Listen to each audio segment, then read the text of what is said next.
Irmãos, vamos abrir a palavra do nosso Deus na carta aos Hebreus, no capítulo 11, a continuação da exposição deste capítulo. A palavra do nosso Deus, viva e eficaz, vai ser registrada mais à frente, capítulo 12. A palavra de Deus, nós a tomamos como tal, meus irmãos.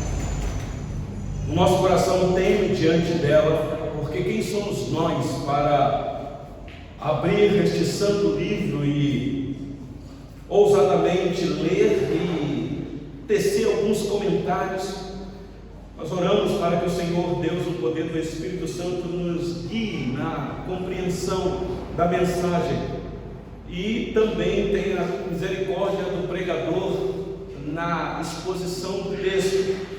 O pregador seja encontrado fiel por Deus no assunto que aqui está registrado. Então, por gentileza, Hebreus capítulo 11, leitura se fará como está exposto, dos versículos 8 a 19. Então eu peço que a igreja atentamente acompanhe a leitura que eu mesmo irei fazer e depois mantenha a sua Bíblia aberta, porque a mensagem está aqui. Nós vamos tirar algumas lições. Aparentemente você vai ver e ouvir o texto e vai falar assim: é um assunto já batido, já conheço. Mas eu queria te desafiar nessa noite a não se precipitar, a já ir para o texto achando que já tem conhecimento deste assunto aqui, porque aparentemente é conhecido. Talvez você descubra coisas novas aqui. Eu sei que você está familiarizado com o texto, mas Deus pode falar ao teu coração através desse texto com coisas novas, porque a palavra do Senhor, ela se renova, ela é nova.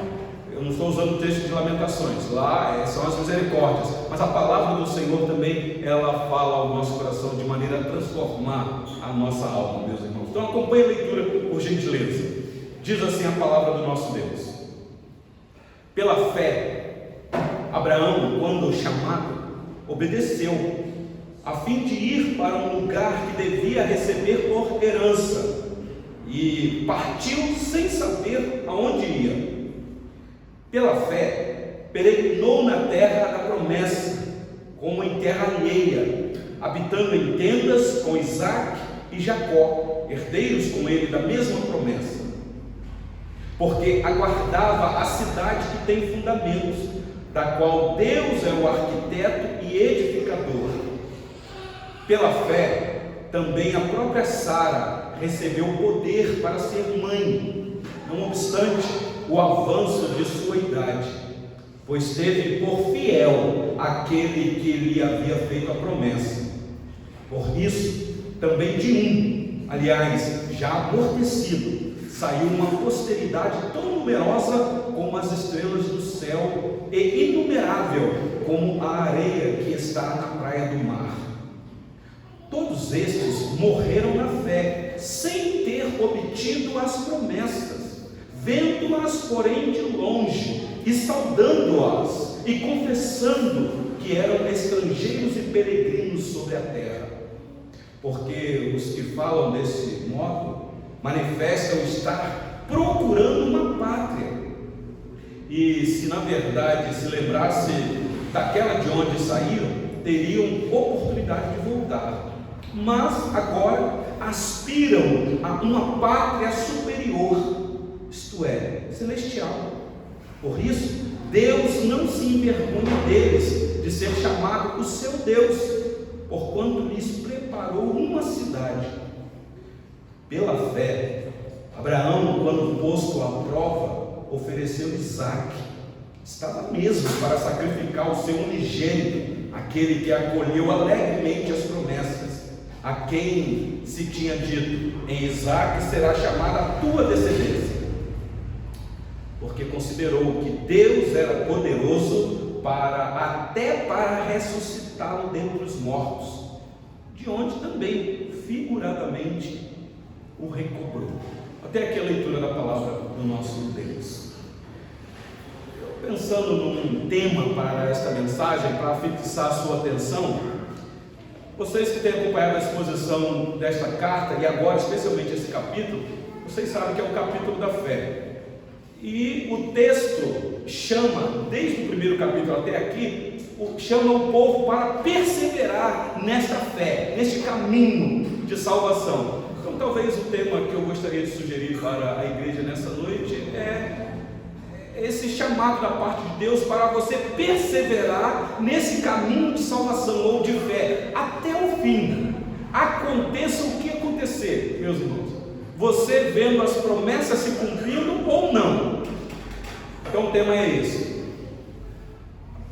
Um dos maiores desafios da nossa fé, meus irmãos, é exatamente a demora de ver cumpridas as promessas de Deus, daquilo que Deus prometeu. Se Deus prometeu, Ele é fiel. A questão é, por que às vezes Ele demora a cumprir as promessas que Ele faz para o seu povo? Eu digo isso porque o povo de Deus é conhecido como os crentes cristãos.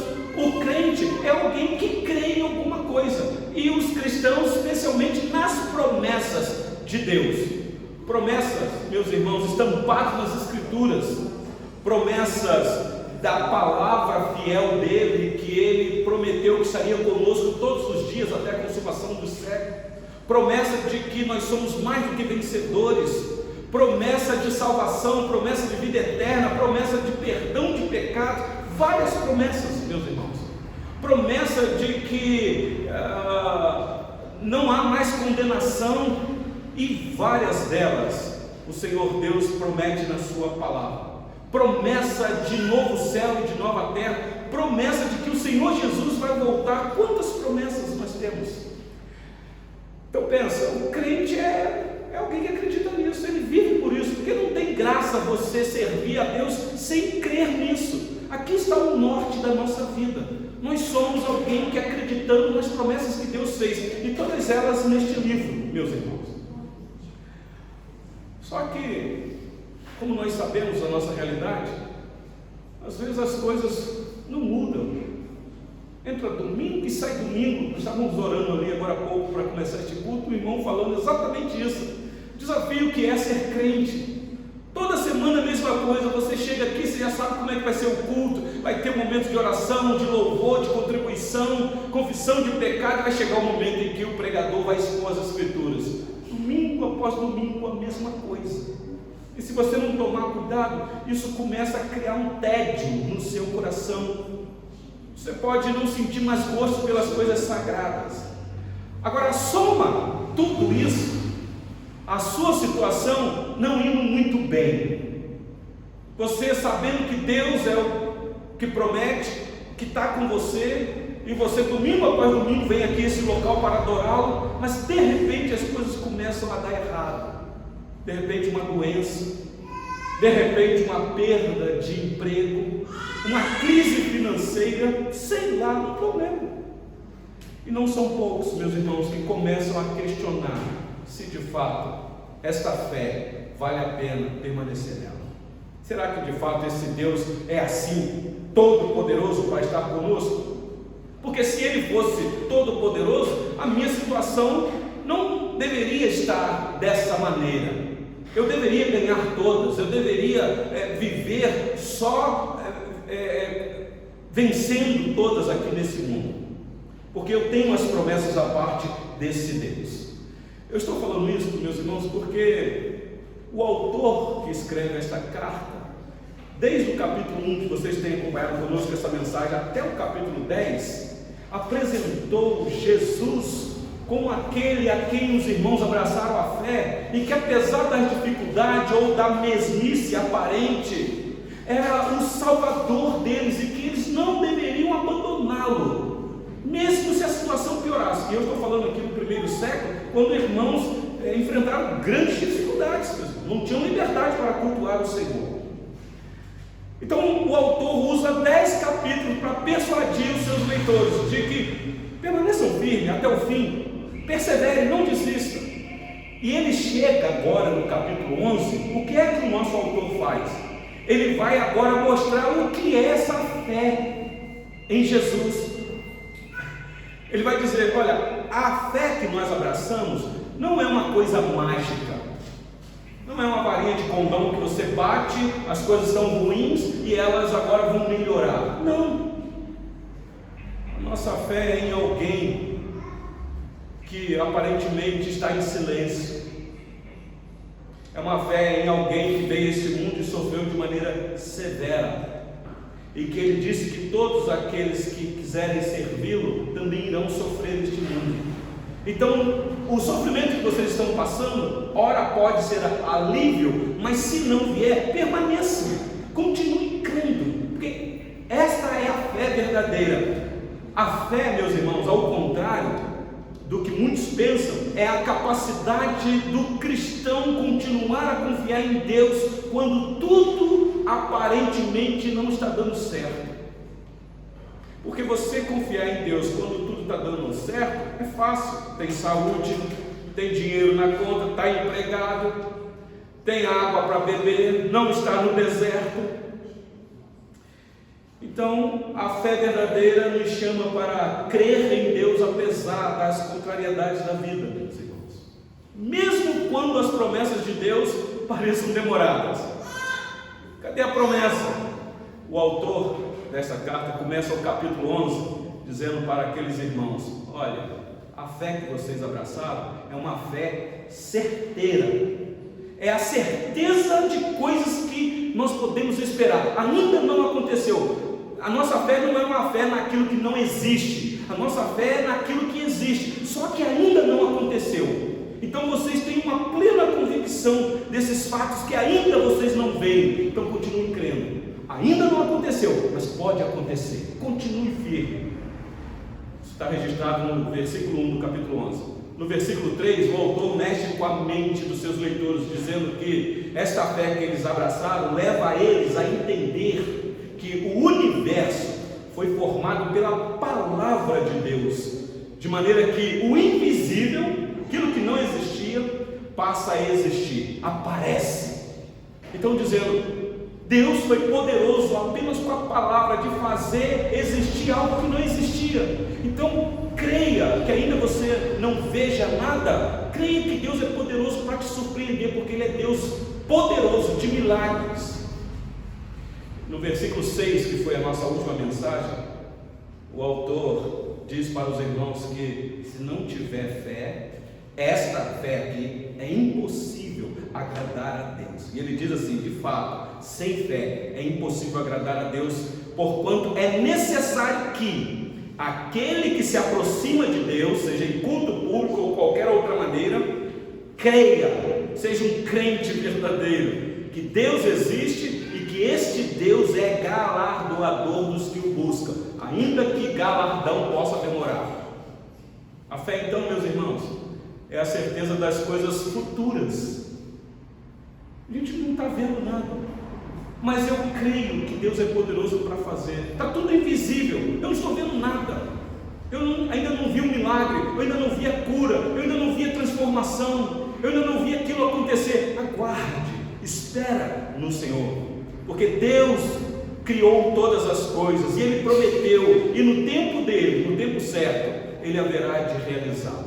Essa é a vontade dele. Então, meus irmãos, a questão aqui não é fé, preste atenção nesse detalhe aqui, mas o Deus que prometeu todas as coisas. Então a nossa fé não é fé na fé, eu tenho repetido isso daqui, não é um pensamento positivo de que tudo vai dar certo, e você fica pensando, e aí as coisas acontecem. Ainda que o apóstolo Paulo diz que nós devemos ocupar nossa mente com coisas boas, mas ele não estava falando de pensamento positivo. Mas pensamento positivo ajuda. Também se você ser um pessimista também não vai te ajudar. Mas pensamento positivo não é fé. Meus irmãos, por que eu digo isso? Porque a nossa fé é num Deus que não mente. Porque se Ele é um mentiroso, então nós estamos perdendo nosso tempo aqui. A nossa fé é num Deus todo-poderoso que é capaz de cumprir tudo o que Ele prometeu. Ele não é homem para que minta. Então, depois do autor explicar o que é a fé, o autor agora começa a dar exemplo do Antigo Testamento, usando pessoas que viveram por essa fé e que aparentemente a vida dessas pessoas, algumas foram boas, mas para outras foram desafios muito grandes, mas contudo eles viveram pela fé. Então o autor usa exemplos tirados do Antigo Testamento. Semana passada quem estava aqui deve lembrar, eu tenho um vídeo aí gravado.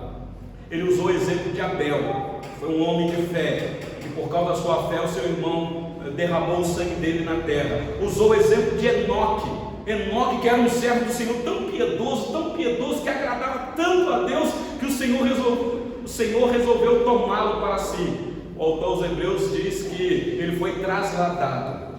E usou o exemplo de Noé, que nós falamos aqui também, que desses três é o mais conhecido, que viveu numa época difícil, construindo uma embarcação enorme, desafiadora, pela fé, meus irmãos, pela fé, e foi vitorioso. Todos esses viveram pela fé, na expectativa de que Deus era um Deus verdadeiro, e foram vencedores. E agora, o nosso autor vai citar aqui exemplos dos patriarcas, porque ele está escrevendo para judeu. Para nós, muitas vezes, fica cansativa essa mensagem, porque nós pouco temos interesse de estudar o Antigo Testamento, até porque a gente começa a ler e não entende muita coisa. Mas aqui os principais são conhecidos. Agora ele vai usar o exemplo dos patriarcas: Abraão, Isaac e Jacó. Os leitores dessa carta conheciam demais os patriarcas. E eu escolhi hoje só Abraão, porque para a mensagem não ficar muito esticada.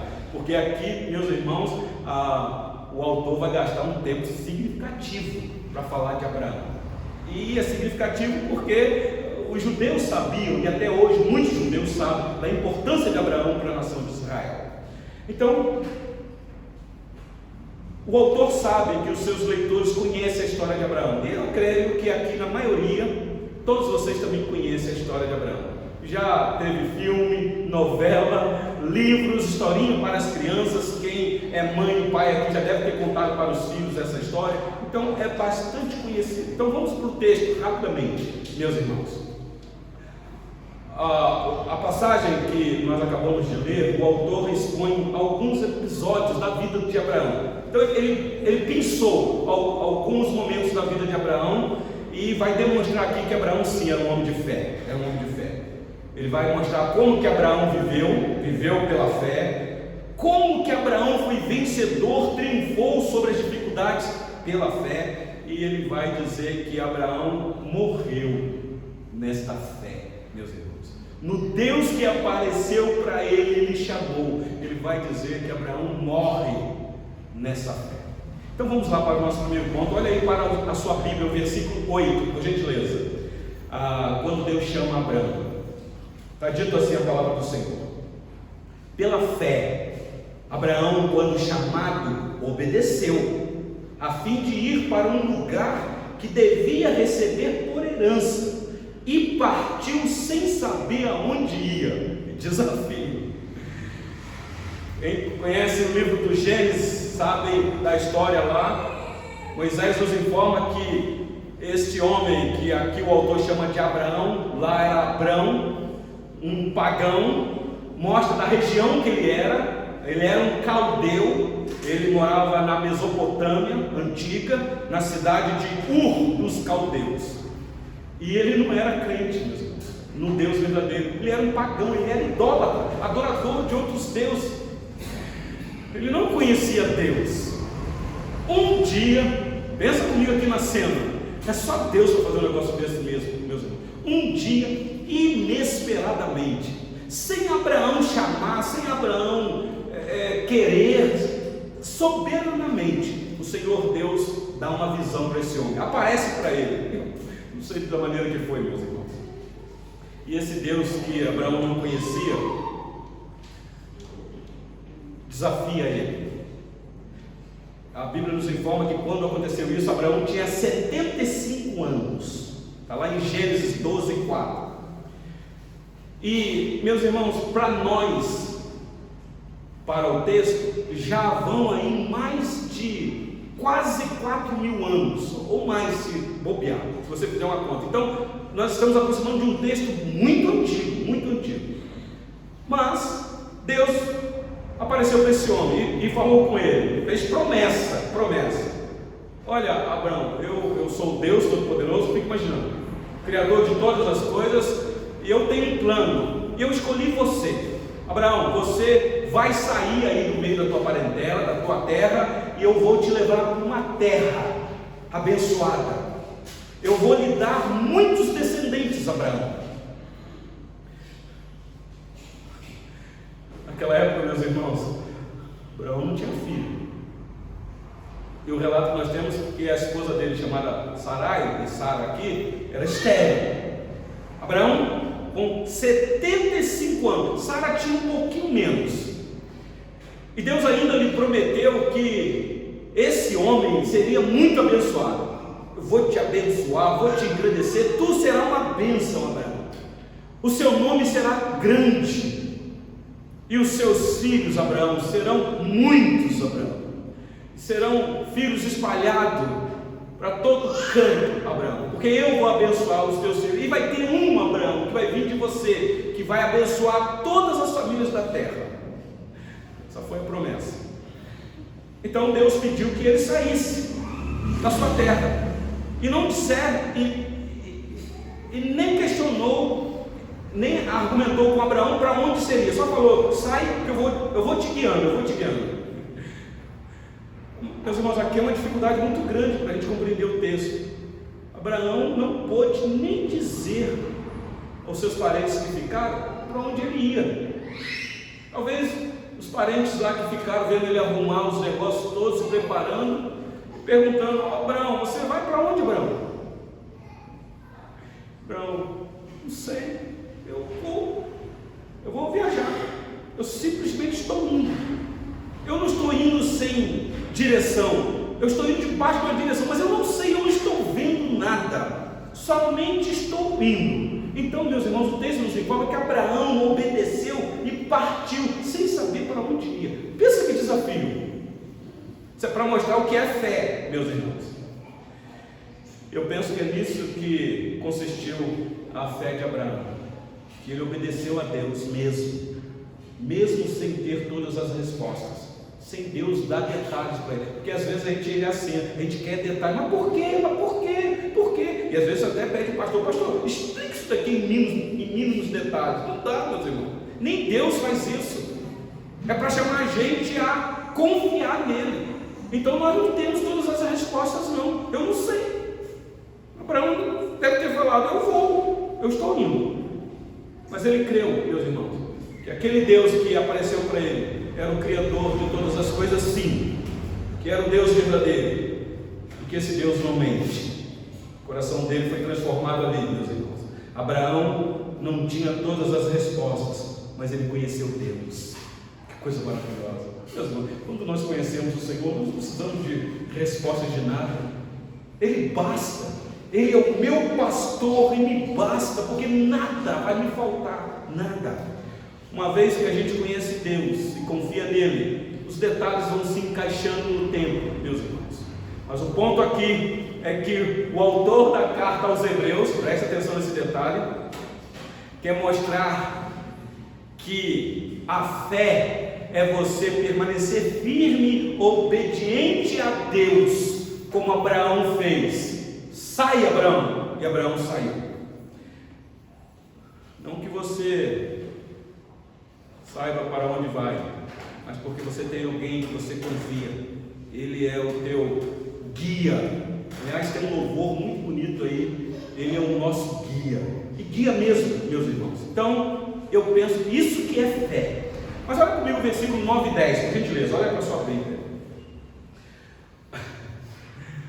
O tempo é um problema sério, nós somos impacientes demais. Olha a narrativa do texto, versículo 9 e 10.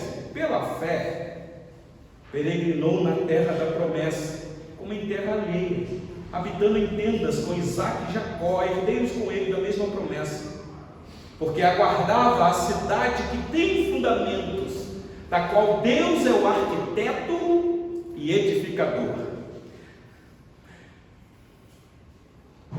Bom, ele resumiu a história aqui. Depois da peregrinação de Abraão, ele chega lá naquela terra, a dita terra prometida, que o Senhor Deus disse: eu vou te dar essa terra.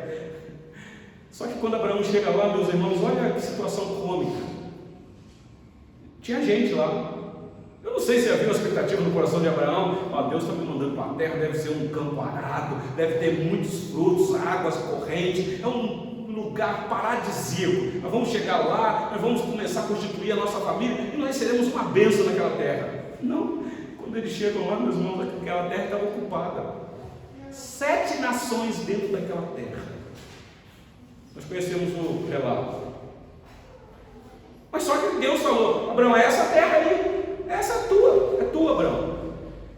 E Abraão deve ter dito assim: mas Senhor, eu não quero colocar em xeque, mas tem gente aí, tem dono aqui, como é que eu vou fazer, Senhor? E diz o texto aqui que era para Abraão confiar que, apesar daquele povo estar dentro daquela terra, quem era o dono da terra, meus irmãos? O Senhor Deus deve ter falado: Abraão, fica tranquilo, porque tudo é meu, Abraão, nada é de ninguém, a terra é minha.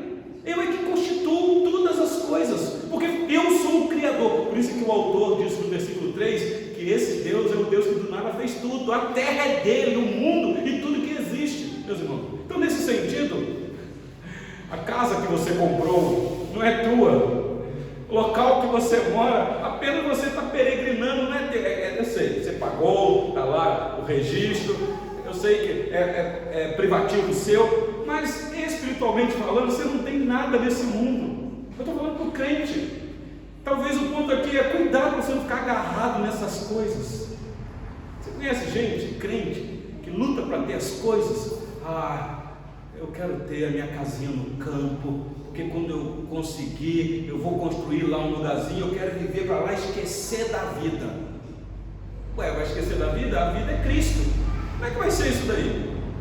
Aí tem gente que consegue um monte de coisa e vai embora e abandona Deus. Tudo que ela tem é só aquilo ali. Olha que lição aqui, meus irmãos. E o texto nos informa que Abraão, anos a fio, sem possuir um palmo de terra ali, nada, absolutamente, a não ser, o relato nos informa de Gênesis que ele comprou um pedacinho de terra, porque quando Sara morreu, ele queria sepultar a esposa dele numa terra que ele comprou lá. Só isso que ele tinha, mais nada. Diz o texto aqui que Abraão morou em tendas. Essa é a figura do peregrino, meus irmãos. Tendas. O peregrino não tem uma cidade fixa mesmo, ele não tem uma casa fixa, ele mora em tendas, ele passa um tempo num lugar, e você sabe como é que é o peregrino. O peregrino é aquele que sai de uma cidade, vai para outra, e aí monta lá a sua tenda, fica um tempo ali, de repente ele levanta a barraca, arma aquilo tudo, coloca em cima dos animais, vai para outra região, chega lá, desmonta, arma a tenda, fica ali, é assim, meus irmãos. É um nômade. Mas, Abraão, essa terra é sua, Abraão, é sua. Meus irmãos, Abraão morou em tendas. É aqui que é o drama, a grande dificuldade para a fé de Abraão, sabendo que era dono daquilo ali tudo, mas tinha gente brava naquela terra. Mas aquela terra era dele e dos descendentes dele. Meus irmãos, e o que é que consistiu a fé de Abraão nessa situação? Exatamente isso que eu penso, que ele confiou em Deus, que o Senhor haveria de dar aquela terra, apesar das impossibilidades. Não, vai ser nossa? Não, o Senhor falou, o Senhor não mente, mesmo que eu ainda não tenho ela, mesmo que durante toda a minha vida, preste atenção nesse detalhe, meus irmãos, aqui é um ponto importante. Abraão morreu sem ter recebido a promessa. Ele morre e não assume, a bênção não se concretizou sobre ele naquela terra. Então, o fato de Abraão morar em tendas, meus irmãos, aqui é para mostrar, e o autor quer fazer isso para os seus leitores, o que é exemplo de fé.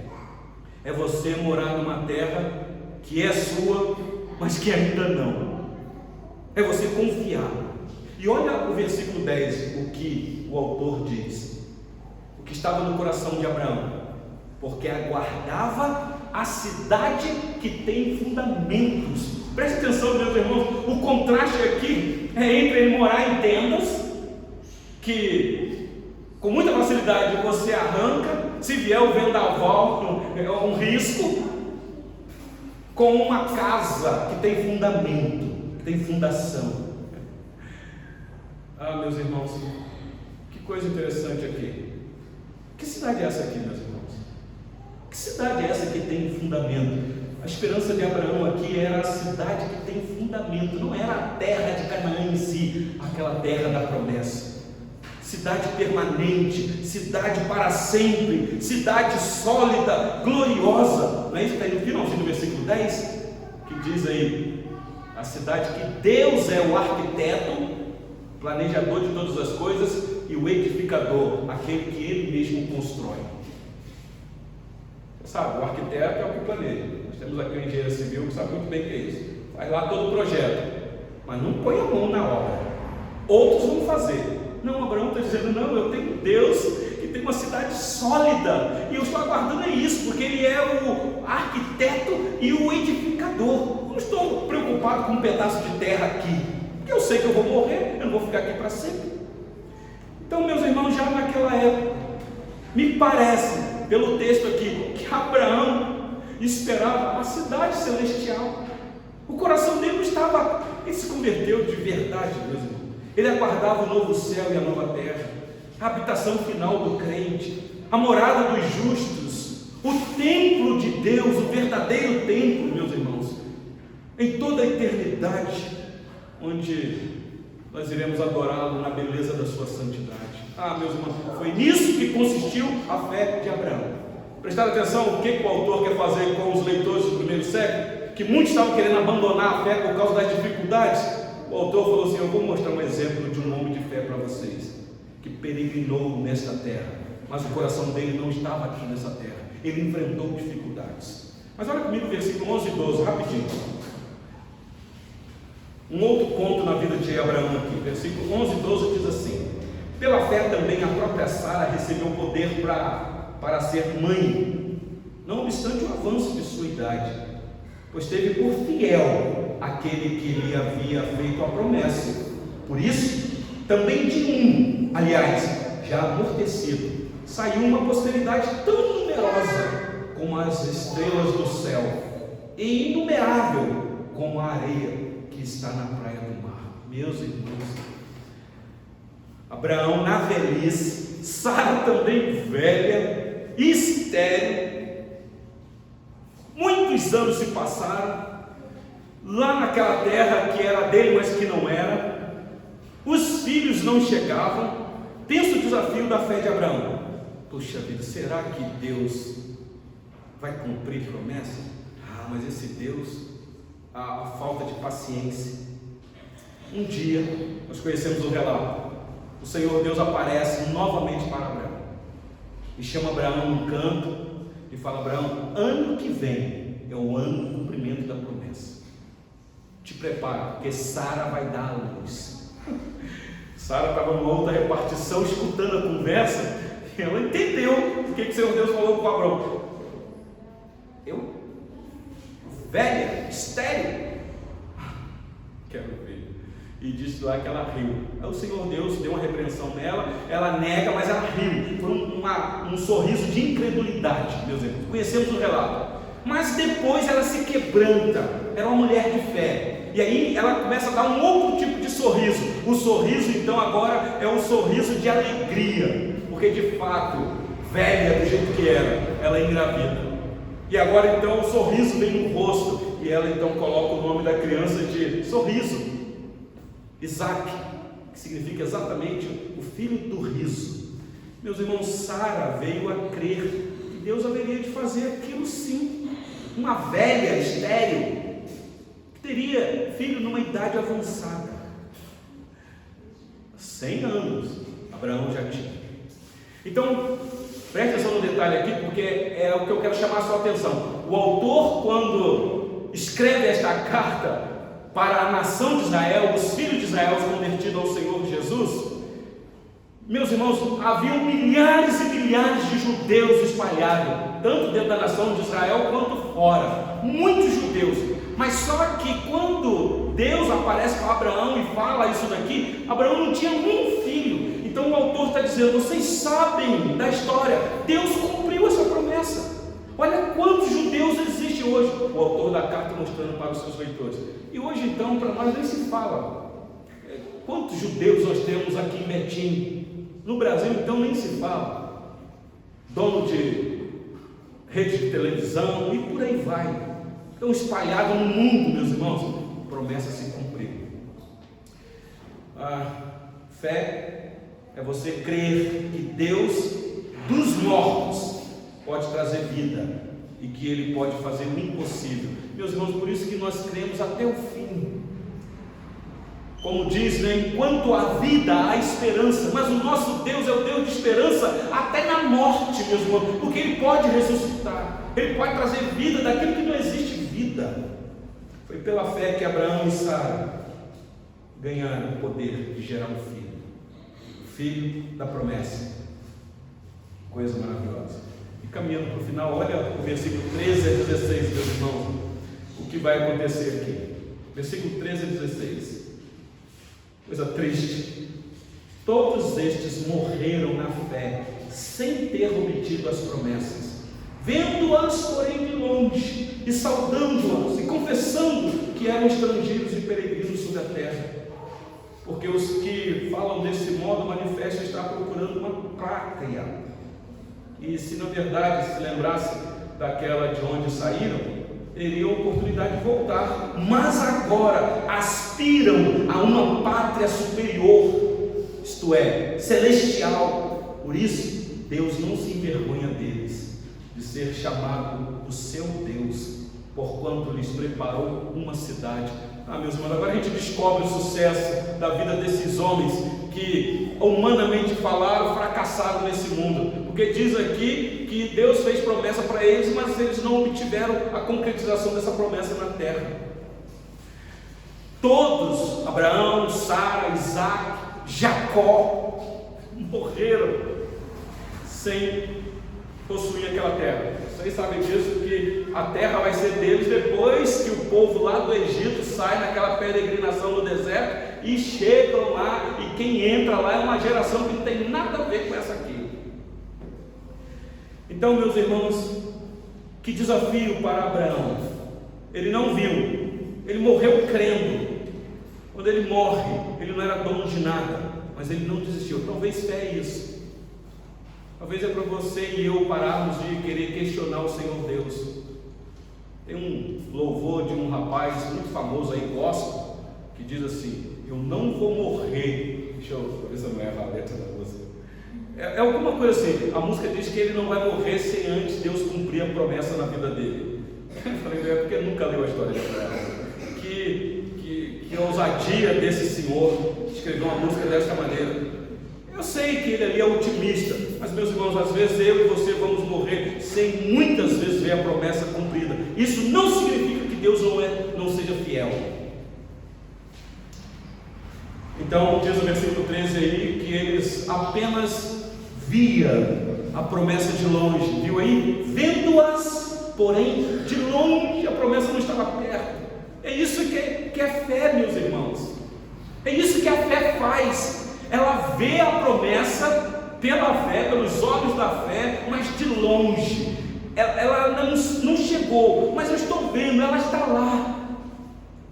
Ela está chegando, pela fé eu vejo que ela está se aproximando, ela está vindo, eu estou vendo. Meus irmãos, aqui é para chamar a gente para ter visão do céu.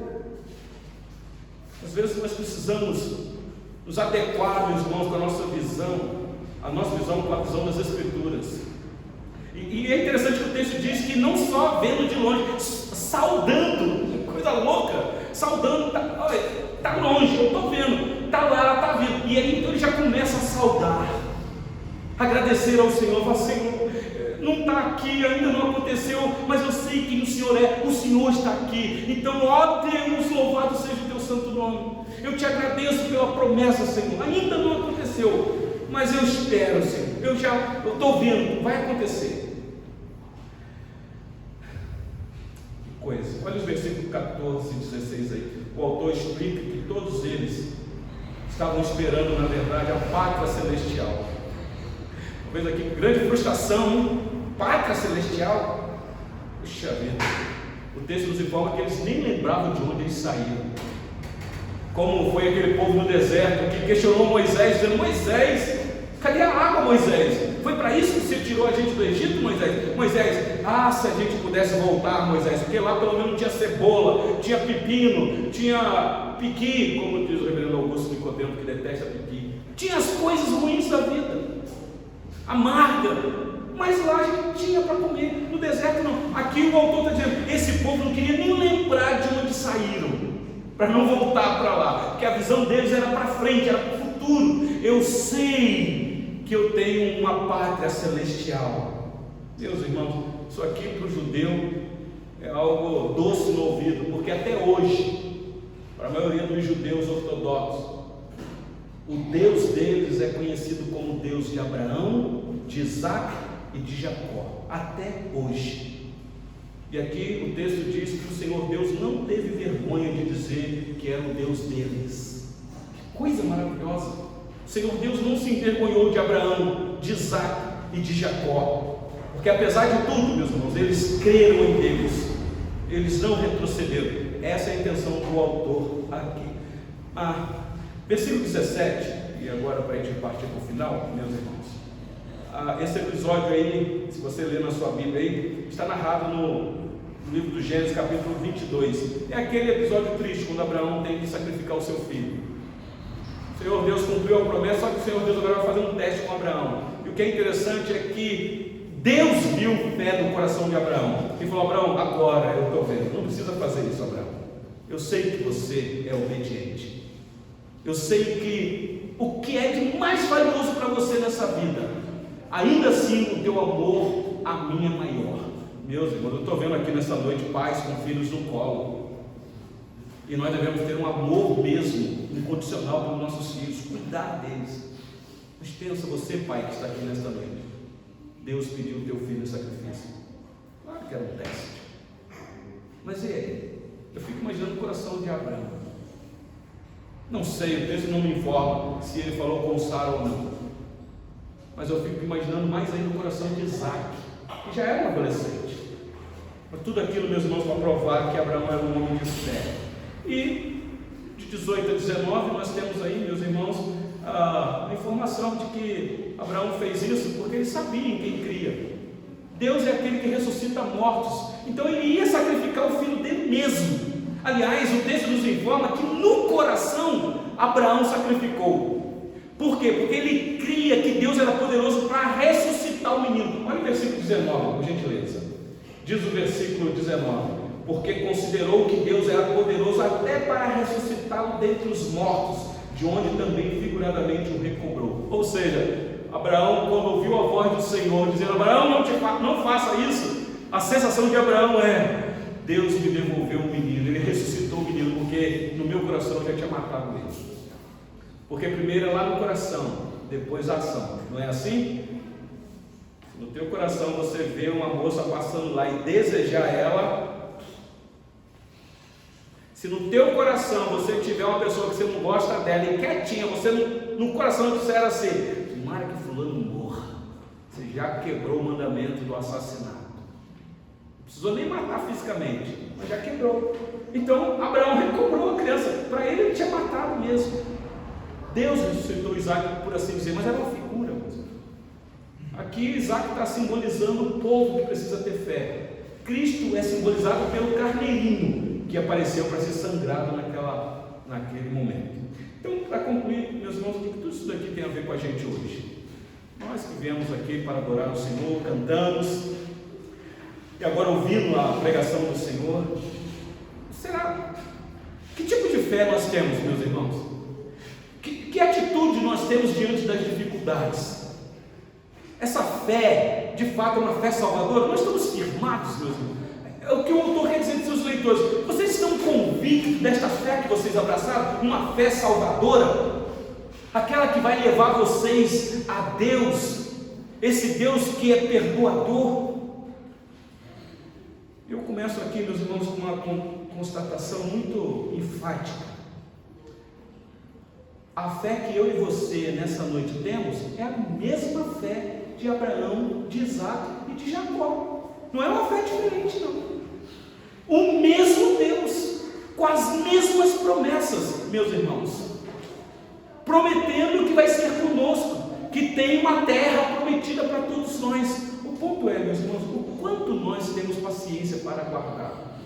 O Deus que prometeu que o filho dele vai voltar, ele prometeu que ia enviar o filho dele ao mundo, o filho dele veio, que o filho dele iria sofrer e sofreu, morreu, que ele iria ressuscitar ao terceiro dia, ressuscitou, e que ele iria subir e voltar para a glória celestial. Isso aconteceu, mas falta a última concretização desta promessa, que é o retorno glorioso dele, meus irmãos.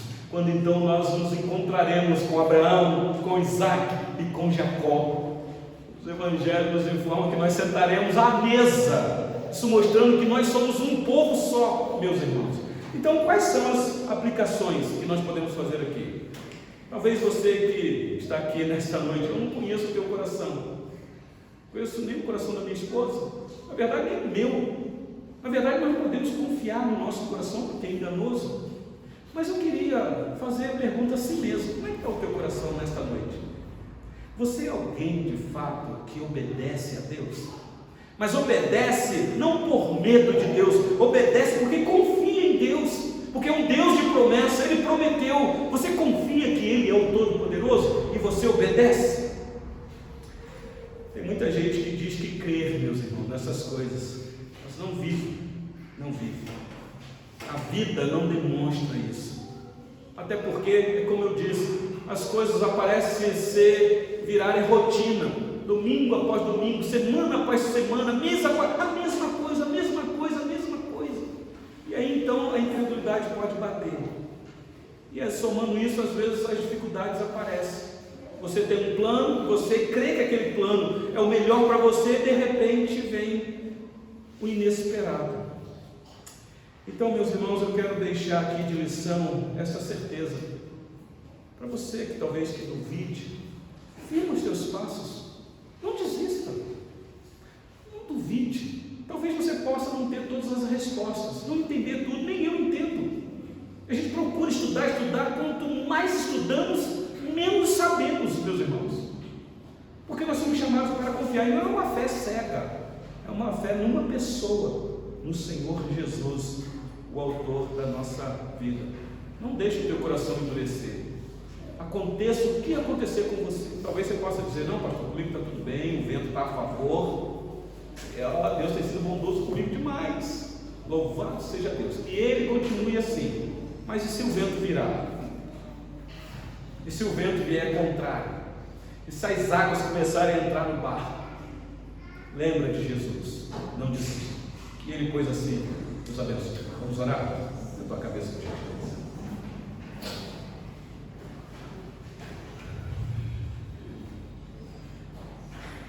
Ó Deus, o nosso coração estremece mesmo, porque, Senhor, nós sabemos viver só quando estamos na abundância.